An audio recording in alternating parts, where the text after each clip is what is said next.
Hey everyone, I'm Scooter. Welcome to the 4th edition of Mobtown Rarities, the virtual edition. I'm here with my good friends Hollie and Ryan from Guinness Open Gate. Welcome guys. Thank you so much for stopping by with some cool stuff. Good to be here. Yeah, thanks for having us. Yeah, so we're just going to drink through some cool stuff, some things that have been available for the first time. Excuse me. He may lose his mic or the stool may break, so we'll see what happens. I can make that joke, Scooter. You can't make that joke. It's not nice. A couple things that are fresh available from in the state of Maryland. Triple Crossing, one of my favorite Richmond breweries down south. Couple collabs. We're going to go through and finish with a couple Guinness brews as well. So let's start off with taste number 1, Triple Crossing, Clever Girl, if you guys are following.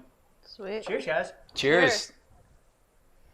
Again, classic Jurassic Park reference there, which I enjoy. Love it. Uh-huh.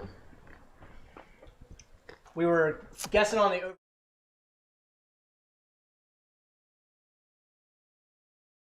gestures. Time will tell. That's They might not all survive. That's a classic Hollie move. She's gonna just don't ask her anything she can get real fired up about, because if she gets fired up in an answer, this whole table is going. Right. I think this is actually. I didn't realize this was their flagship. I'm pretty sure I had like 2 or 3 of these the first time I visited. I've looked. I looked on like Untapped to see what it was all about, and I was like, you know what? I think I have had this every single time that I've been down there. Mm-hmm. So it's an easy drinker, man. There's a nice bitterness there too. Yeah. I enjoy that. Yeah, it's nice. It's clean but still hazy. Mm-hmm. Yeah, it's got a little like crispness right at the end, kind of just like resets. Yeah, that's a good one. So Hollie, you started off in DC brewing, correct? I was in DC, yeah, when I kind of changed careers and decided to go to brewing school. I was a lobbyist, and then I went to brewing school in northeastern England, and then when I came back to DC, which was like the longest I've lived anywhere as an adult, so it's kind of like my home. Oh, cool. The tattoo right here. Awesome. That's when I got my first brewing job and moved across the country to San Diego because I brewed at Stone. Okay. Yeah. Very cool. Kind of, that's where I cut my teeth. When you just held your arm up like that, I could only see the back of it, and I was like, what tattoo? Because there's nothing back there. Sorry. Right. Sunderland, then, right? Sunderland, yeah, exactly. Yeah. What got you into like thinking that you wanted to do like brewing and That's a very good question. The old origin. No shit though. Like, so the Brickskeller was still open in DC, and Max is in Baltimore. Yeah. Like, been coming here since like day one, like geeking out. That was over a place beer. to go down. Yeah, Brickskeller. Like, I really got into imports of Brickskeller, like drinking all sorts of different Belgian beers and lambics and sours, and because at the time it was all an import list. Like, craft wasn't even a thing in our area outside of like a few brews in Maryland, right? Yeah. And you know, I mean, Max's was that way too. Like, what, 12 years ago? Yeah. Like, it's just so different now. But like, definitely, I started drinking here kind of in the transition from import to craft, and for me it was like, like I think one of my it was like when I thought Brewdog was like the most amazing thing. Right. I can get bombers of punk. This is the coolest place. It's got beers in the shower that you can drink while you're staying at their hotel. But I could get whatever I wanted here. I could get a random, mixed firm from some guy's garage from the Tampa Bay area, or I could get like amazing imports. And so I used to come here, like, I really cut my teeth, like, just staring in the cooler and like reading the menu here. Yeah. Honestly. I remember one of the first interactions that Hollie and I had, because I'm a Baltimore kid, born and raised, grew up here. And so before I really knew Hollie's story, when we were just getting to know each other after she had come to Guinness, I remember being really excited to show her Max's. Like, I was like, we're going to go to Max's. I don't know if you've ever been there before. And Hollie was like, she was like, once or twice. I've been there. I don't know. I've been there since before you were born. Yeah. She often refers to herself as little baby Hollie. Drank beer. Drank beer here at Max's. That's a great segue. Like, how did you've come in here quite a few times, and I met you in between, and then we sat down a couple of years ago and took this like 4-hour exam, and afterwards we're like, I know you from somewhere. Yeah. So I formally met him in the Cicerone exam down in DC, and how did you get into like the whole beer world, the culture that it's become now? And it's kind of a weird story for me too. I mean, nothing quite like Lobbyist to Brewer, which is still one of the more unique ones out there, but. I was an actor and lived in New York for a long time and was an actor up there. Did some tours and things like that. What are you laughing about? Acting. Yes, acting. I'm a thespian, okay? I was a thespian, yes.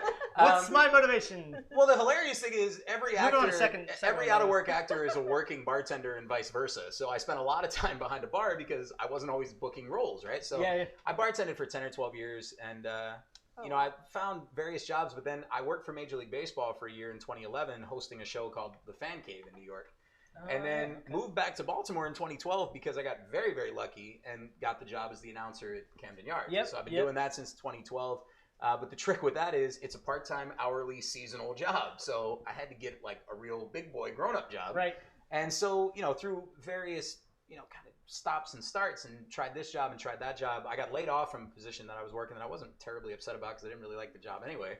And my wife sat me down and said, all things being equal, what would you want to do? And I knew Guinness was getting ready to open the brewery, and I said, you know what?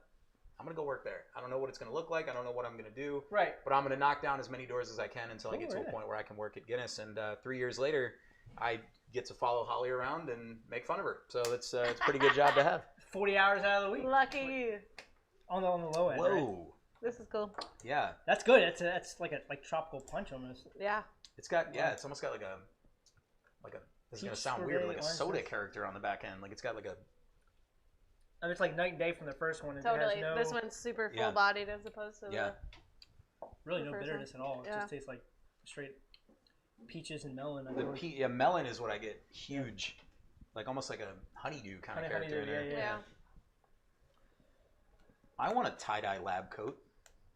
Right. You see that? I was reading about this. Brewers had a fun collab day in tie-dye lab coats. So I interpreted it as like they ate a bunch of mushrooms and that's what I was saying. Some beers. I was thinking of all sorts of drug references. But that's basically how they were like, a bunch of mathematicians that are basically making beer and doing that thing. It's really fun to see other half down here now too. I've again lived in New York for a long time. Still have a lot of friends in Brooklyn. So to see, the brewery.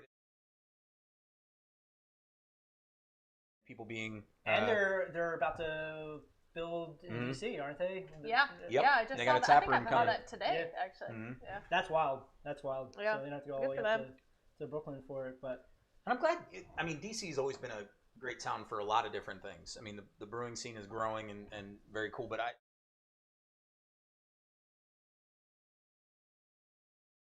opened their package store a couple years ago.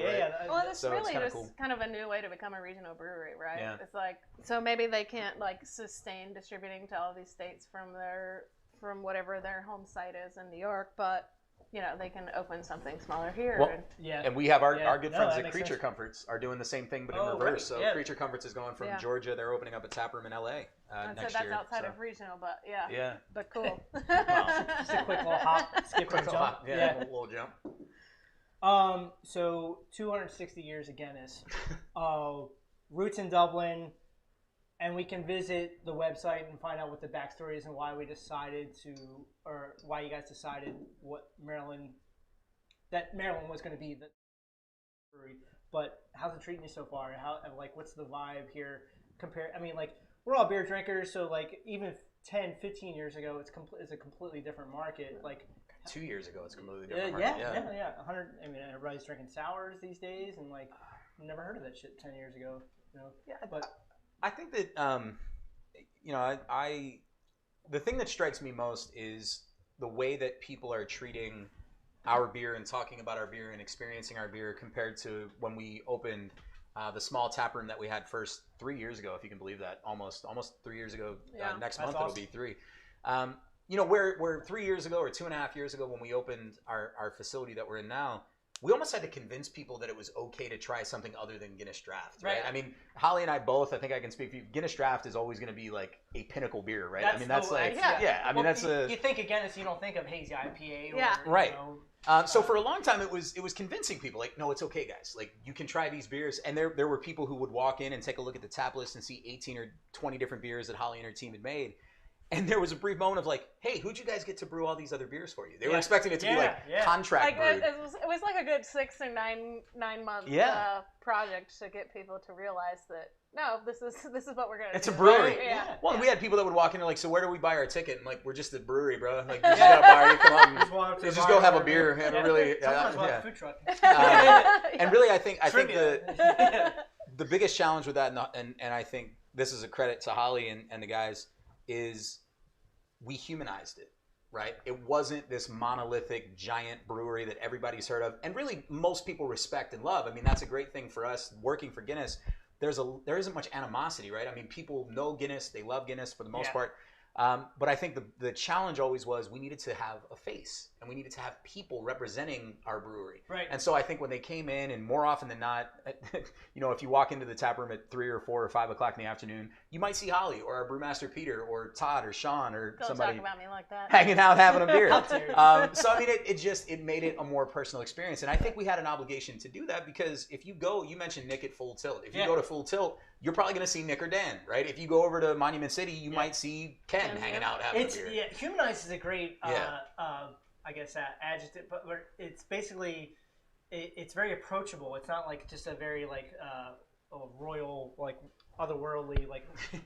Yeah. Like we didn't want it to be a business. Yeah, like I mean, our list is like, I mean, I would say, so the pub brewery that we have downstairs at the tap room, that serves like 16 of the 20 draft lines that we have, and I think probably like 75% of those 16 lines are constantly rotating from stuff that we're making downstairs. Right. So, you know, it's I don't know, it's always different. Like we've definitely developed some favorites, and so we're like, oh yeah, we now have a few seasonal lines. It's just like the brewers want to keep drinking them. You guys will make the draft here, like the stout. But that's such an important thing that you just said too, because that's something that always makes me smile. Because when people ask Hollie, like, oh yeah, what was your inspiration, or what made you brew Galaxy IPA or Kolsch or whatever it is, and more often than not, the answer is we really wanted to drink that. Like we wanted to try that beer. Yeah. And so I think people think about Guinness. Which is every brewery, right? But people don't necessarily think that we would have that sort of. Right, because again, Guinness is 180 countries and brewed in 50 countries around the world. And it's this massive, huge organization. To your point, it's been around for a quarter of a millennia, right? So when they think about the American tap room at Guinness, that's what we needed them to understand was like, we're brewing beer that we want to drink because we think what we want to drink is going to reflect what you guys drink. Right, right. No, that totally makes sense. Yeah, I mean, all of our brewers, like, we started brewing because we were beer geeks first. Yeah. You know what I mean? I wonder if I mix the, it's definitely like a, if I make it, then I can drink it. I think we had a beer. I'm not going to make it if I can't drink it. That's like the story of the coffee and Cascara triple that you made when we worked with Vent Coffee in Northwest Baltimore, Northwest Baltimore, that's Hampton. And we made a beer with Cascara, which is the cherry, the fruit that surrounds the coffee bean.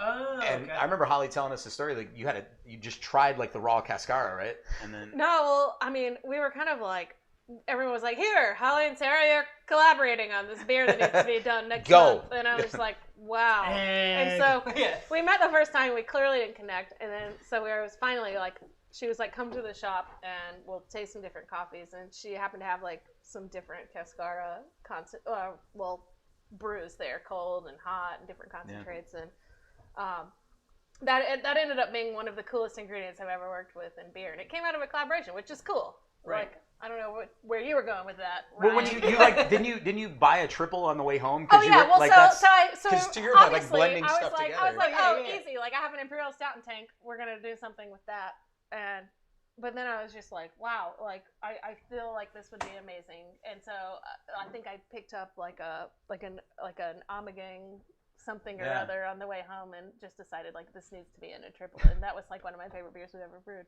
It was on our 2-barrel system before we were even open.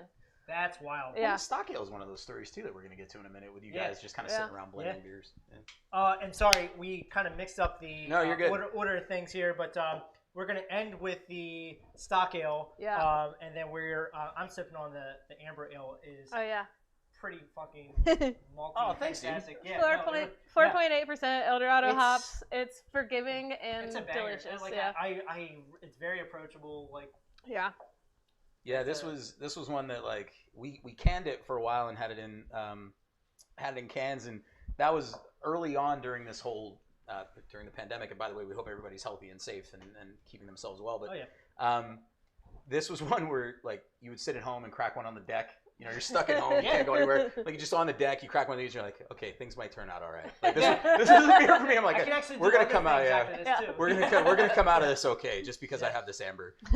There's no game day right now. Yeah, there's no game day, but we're still gonna. We actually made this for opening day for Orioles baseball. opening day. Yeah. Like, we made like not this one, obviously. We made it later, so it was fresh. But like that was the whole concept. We're happy you took it off our hands. Thank you, Scooter. Yeah.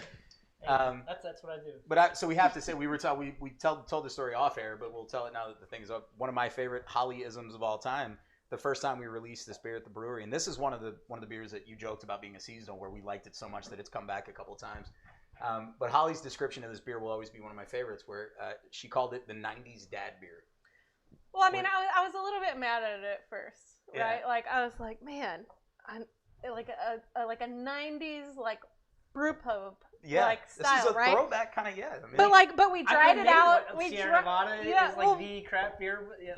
Everybody's gateway, craft beer. Yeah, well, I remember ambers. Like even when I was early on in college, like you would see ambers every once in a while. Yeah. And that was sort of a sexy style. But we dried it out a little bit. We put we put El Dorado hops in it, which are like some of my favorite right now. And it's like it's kind of this great intersection of you can think about it or not, and either way it's like satisfying and crushable. And before you know, it's gone. So like it's like you can have more than one for sure, right in a row. Mm-hmm. Guys, your thoughts on how small batch beer, craft beer has kind of changed the dining experience and like the bar experience when you walk in? That's a very broad question, but like I feel like the sweet mark is like 10 to 15 years ago because it's completely different, and you're talking about like pairing beer with food. Yeah. Basically, like, I think I mean, I think there's. This is when she knocks all her beers off the table. By the way, here we go. I mean, that's something that I'm hugely interested in, and I think there's still a lot of opportunity. A lot of opportunity. I mean, it's. I think there still aren't a lot of very good collaborations between brewers and chefs, I think, where people are transparent and like working together in the moment. You have the random like tasting, which doesn't necessarily happen with wine either, but you have sommeliers and and I mean there's just a different relationship with wine, right? So I think beer has a very long way to go. But like in terms of the relationship and convincing people, but I think beer I think is a perfect food pairing. I think in some ways it can be better than wine. But I mean that's basically what we were taught. I mean, like the last part of the Cicerone exam is pairing beer with food, and we're like, oh, this is easy. Like so. Well, yeah. The answer to every question on the Cicerone exam for food is saison. Yes. That's. I mean, that's. Well, no, it is for a lot of people. I really did think about that's kind of like, I mean. Anybody out there taking the Cicerone exam, just say saison, and you're like, really, just name it saison. I mean, well, that's the whole thing, right? It's like brewers are resurrection. So pairing saison with food and like starting up your brew pub in the 90s is like, I'm gonna have a lager and a pale ale and an amber and a porter or a stout. It's like okay, we gotta do a food pairing. How about a saison? But I mean it's more complicated than that. But I think like there's just so much room for people to learn, and I've gone to like some pretty high end food events like just on my own. Like I went to the Cayman Cookout in January before all of this happened. Somehow I did something good in 2020. And there is no beer to be found. And literally no chef there gave a shit about beer. I mean, even like it was just brown bottle or green bottle. I was like, wow. I have a theory on this. Have I told you my theory on this? No. Do I want to hear it? I don't know. But my theory on this is it goes back hundreds and hundreds of years. Because as most people know, there's a grape grain line above which beer was made, below which wine was made. And where was the Renaissance first born? Art and music and all those things, right? It was France and Italy where wine was being made, right? Yeah. And what was happening up north? People were still bashing each other over the head with rocks and drinking beer. So it became, still even now, hundreds of years later, it's the drink of the blue collar, right? It's the drink. You have a burger, you want a beer. If you have a steak, oh, you need a glass of red wine. But as Garrett Oliver so succinctly puts it, you've never smeared grape jelly on your steak, so why would you drink wine with it? I love that. I love that. That's actually really good. Yeah. I also think that like we need to be. I think the brewing industry overall. I think that there's a reason why what we're seeing now is sort of this return to crisp and clean and simple, lagers and pale ales and those sorts of things. And I think it's because food has become such a critical component of it. We've gone, a lot of folks have jumped the shark and huge barrel-aged stouts and things like that. It gets kind of complicated when you get those huge flavors and crazy ingredients to pair. But when you've got a beer like, and I'll use our amber as an example, that beer is, it's a nice palette on which to build a food pairing because you've got a lot of room to sort of build those things. I mean, malt goes with bread. You know, you got some cheese notes. You got like a whole bunch of like capsaicin heat. You got like just so many different components. And not to mention, like for me, like you can treat a beer like food in some ways. Like if you're making something really special, like with things that you can add cold side, like flavors and additions that you can make that are going to complement like something that that the chef was putting in the soup. Or I mean, there's just like you don't do that with wine. Right. I think there's also something to be said about brewery tap rooms, bars like Max's. I mean, because you're not a brewery tap room, but you may as well be, right? I mean, that's a similar situation. We talk a lot at Guinness about this idea of the Irish pub, because pub culture in the United States has never really been what it is in Ireland. Where in Ireland, that's the center of the town. That's where you share your news. That's where you gather with family and friends to celebrate, to mourn, like whatever you're doing. And so what breweries have done, what tap rooms have done, what places like Max's have done is they've replicated that spirit. And food is such a critical part of that, right? Yeah. If you're celebrating, if you're mourning, if you're meeting friends, if you're meeting family, if you're raising money, food is always going to be a critical component of that. And beer has become just that perfect marriage to do those two things together. So why ruin the taste with the wrong beer? Yeah, totally. With the food? What was that? I'm sorry, I just got really excited. I smelled this beer and I got really excited, and then I read and I was like, West Coast double IPA, Simcoe Centennial Mosaic, and Emerald, and I'm like, that's our beer. Damn, I'm old. I like this really old. This is the most perfect beer I've ever drank. This one was cool. They're talking about the triple crossing right now, but oh man, that's like bitter. I love that. So they started with like the West Coast backbone, but they dry hopped it essentially, and it made it like a little bit tropical. But like I'm on a West Coast kick because like. Who would have thought that like you would have to differentiate between the IPA kick that you're on? Not me. Going back 15 years ago. Well, like, IPA or not IPA? Green bottle or brown bottle? I could say. Still during the boom, before everything went flat. I could never have. I think the natural progression. We're coming back around to bitterness. It's happening. I want that. It's coming back around. Yeah. I want a fully like crash beer that I can see through, and that has a nice like snap to it at the end, and just like makes me more thirsty the more I drink it, honestly. Yeah. Yeah, it's nice. Man, that's a really nice beer. No, I like that a lot. So day off, no pandemic. Where are we going? Like what brewery? I know where you're going. I know where Hollie's going because I'm gonna be at work, but she'll go anyway because I have to work. Wait, where am I going? She's like, come on. If you had your choice, you might go to Oriole Park. Oh, 100. Yeah. Hollie has become a huge Orioles fan. Oh, shit. Well, I was an Orioles fan before the Nationals came back to D.C. Yeah. I was coming up to when little baby Hollie was drinking beer at Max's. Little baby Hollie came to Max's, yeah. Just a side note, too, the craft beer selection there is pretty banging right there. Yep. They've done well. I've only been like 5 or 6 times, but I'm like, oh, shit. They got like all sorts of good, crazy taps on there. But yeah. That's a commentary to the local brewing scene growing up, too. No, it's great. 10, 15 years ago, there probably weren't enough options. Yeah, no. For me, like non-COVID times, I live about a 10-minute walk from Camden Yards, and that's like definitely a happy. Even if you don't go inside, you're just like, oh wow. Yeah. She makes me put her on the jumbo screen every single time. The kiss cam every time. Not the kiss cam. No. She doesn't want to be on kiss. She just wants to do this and then go away. That's it. That's all she wants. Or sometimes I just hide. No, it's one of my favorite things. And like going to Monument City is something that was on my regular agenda, I would say. But yeah. What was the last brewery you went to? Oh, shit. I mean, now, weirdly, it was. We've been to Diamondback. Oh, well, since yeah, they opened up. Diamondback. They opened up outdoor and have done well with it. Diamondback and Checker Spot are my like neighborhood breweries. The Checker Spot setup is. They've got you're tailgating. Yeah, they did really well with that. So. I've been to Monument. I've been trying to spread love around, trying to support everybody, but it's. I was in Virginia last weekend. Where did you go? Went to some like barn something. To Silo? No. Oh.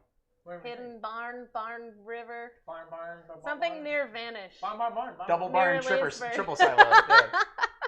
Double barn, triple silo. That's what it was. Terrible. Bandy Schwam's Fancy Lamps. Never seen barn on an airplane. Yep. That's great. How was the beer? No, but Diamondback now, like, so I go to Harris Teeter shop a lot, so I'm like, oh, I can grab a beer and a pizza before I go into the grocery store, which I don't want to do, so it's perfect. Yeah. Just numb it We've actually done that multiple times. Yeah. No, I've totally done it. You're like, yeah, we're going to go pick up dinner, but first we're going to go have dinner. What? Uh-huh. Yeah. What Shout about out you, to Zoe, by the way. And the pizza. Oh, yeah. Yeah. One of our Diamondback's pizza is awesome. Yeah, they're great. One of my brewer's wives, my brewer's, not one of his wives, his wife. I don't know. She's like, she helps out with Diamondback with the pizza, and they're just, it's awesome. They're good family. Yeah. For me, spending time with my wife and friends. I mean, back when life was normal and things were, you could hang out with people. We've always had a great time hanging out with Hollie and Rebecca. And we have a pit bull we rescued from Barks about a year ago, so he's taken up more time of ours than I'd care to. Just running him tired to make sure that he's not like tearing up stuff. He goes to the vet once a month. Like, everything's fine until it's not, and then we have to go to the vet, and then he comes home, and then everything's fine, and then he goes to the vet again. It's just because his head is so disproportionate to the rest of his body. Yeah, he has a giant head. He looks like a Mardi Gras float. Like, he's just kind of like... You're costing me more than the beer that I'm buying. So can you knock this shit off? He's the worst. He's the worst. I love him, but he's the worst. Yeah. I wonder if the mic is picking up my quiet burps. That's why I put it where I put it. It's below a little bit buddy. there. Give you a little help there. So let's move on to the Stockhill. I'm on to the last one. Yeah, Stockhill, man. Little dessert. This one was cool. So this one we brewed. This actually originated in our 2-barrel system too. Before we were ever open, we brewed a barley wine, put it in bourbon barrels. Brewed an imperial stout, put it in bourbon barrels. Finally took it out when we were opening up the real tap room, and August of 18. Yeah, and so we decided. So we tried each of them, and we're like, okay, we like both of these, but let's do some blends together to try to make something special for opening. And so we came up with a blend, and we decided to call it Stockhill. And so it's about a 60-40 blend of imperial stout with barley wine, aged in billet bourbon barrels, and we scaled it up to our production system and released it last fall as our first entirely Baltimore-born national barrel That's release. Wild. Yeah, very cool. So this is one that we're I think all particularly proud of. And we've got 2 more coming this fall. Yep. But this one is last year's, and I think it'll always have a special place in my heart. That imperial stout coming this fall. And the gingerbread stout coming this fall. Y'all can't see me. No. But this, to me, this beer, I always have gotten raisinettes, chocolatey, raisiny, dark fruit for sure. Yeah. Yeah. And I mean, some of that raisiny stuff comes from being oxidized in a barrel, right? That's going to be typical of a lot of barrel-aged beers. But a lot of a ton of the other fruit flavor that you get is the barley wine that's blended in. Before we blended in the barley wine, all I could think of was caramel apple. It was just it was such an interesting age, and as we blended it, it just not to throw too much love at Max's, but you guys have one of the very last kegs in existence. Yeah. So if people want to try this beer, they better come down here and get it. No, this is really good. This one to me is a great story, not only because of everything Hollie just mentioned, but also because the first barrel aged project that we released kind of out into the world when we opened the brewery in Baltimore was, it was a challenge because we weren't quite firing on all cylinders yet. We weren't brewing yet. Yeah, we weren't brewing yet. Yeah. So we had our our neighbor brewery over in Dublin. You might have heard of them. They brewed a beer called Antwerpen Stout, which we've been brewing at Guinness since 1944. They sent it across to us here in Baltimore, and we aged it and released it. Brewed just for the barrels for us to age and then release. So we put it in the barrel, took it out of the barrel, and so it was like a really cool collab. Yeah, very cool collaboration. But what I love about this one is soup to nuts was Baltimore. 100% born in Baltimore. This was the first barrel-aged beer brewed, aged, packaged, everything in Baltimore. And where is it? Is it available like across the U.S., around the world? U.S. Just in the United States. Very cool. Yep. And it was 4-pack bottles, and then we had a couple of kegs that we held back, and we also held some of the bottles back. We wanted to see what it was going to do as it matured and continued to age. So I mean, this is a 10%. Basically, I think we have like 2 half barrels left in the tap room, and that's this is it. You guys, that's it. That's all it is. You guys are like filling up growlers as you go home. I know. Just kind of hanging on to. Oh, I got a case in the basement. Right? Don't you worry about that. Yeah, talk to your boy. If you can find me, I'll give you my Twitter address. You send me a DM. We'll figure it out. What do we got going on for halfway to St. Patty's Day? Any upcoming events or anything like that? Or? We've overloaded the end of September and October. Yeah, it's kind of crazy. Halfway to St. Patrick's Day is this weekend. So today is obviously September 17th. We are exactly 6 months to St. Patrick's Day. And we wanted to make a big deal this year. I mean, obviously, St. Patrick's Day itself, March 17th, was not the day that we all hoped it would be. So we brought back a couple of Irish favorites, Harp, Smithwick's, and Kilkenny, which are legacy beers for us. They're back on the menu. This weekend, we're also doing a big discount on a lot of the retail stuff. People want T-shirts and poker chips, I think, are in there. There's all kinds of crazy stuff in there. Stuff that we didn't get to sell at St. What's up, 2000? I will say, man, there was that day we shut down. We shut down as most of the city did and most of the state did on March 13th. And I will say, man, walking around that day.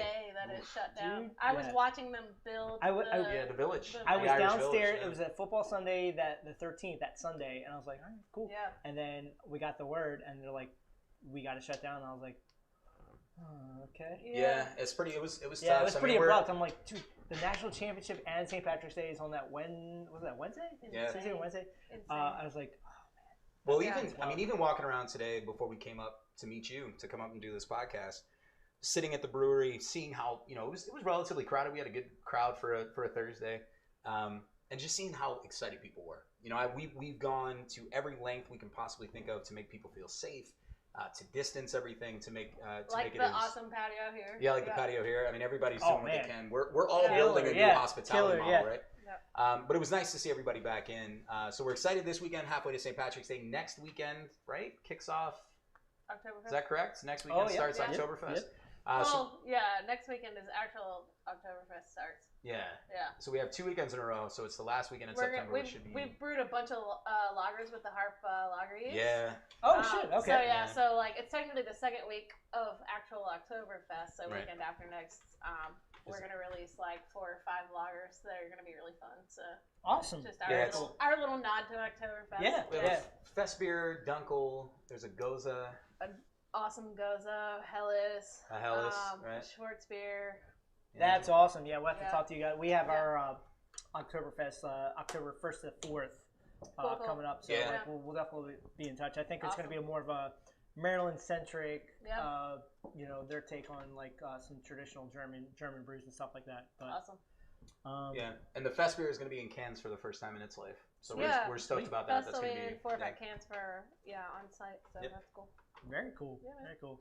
Well, I'm running out of beer, so we gotta re-up. But if you guys want to re-up, you're more than welcome to head to shop.maxis.com to re-up on any of the beers that were offered today. Or stop by the Taphouse tomorrow. Please follow me on @BeerTender or @Humble Beer Society and at maxis.com, of course. If you guys have any questions at all, please send them my way. If you'd like to see anything different. Just one more quick thing, man. I was going to say. Go on. Fair enough. Get that guy out of the middle of the screen. No, I wanted to thank you and thank Maxis and really like the bar community in Baltimore is something that's very near and dear to my heart, and I know to you, and I know Hollie to you as well. These are trying times, but I think what has been amazing to me is seeing how many people in spite of everything going on, you know, they're doing the best that they can with masks and distancing, and we're all trying to figure out a way to make this work. Yeah. But how supportive, not just the bars and restaurants have been, but the community has been coming back, trying to find a way to come out and support. This is really special. Yeah, keep doing that. So thank you. Thank you very much, guys. Yeah. We'll see you in a couple weeks with a special guest. Thank you all very much.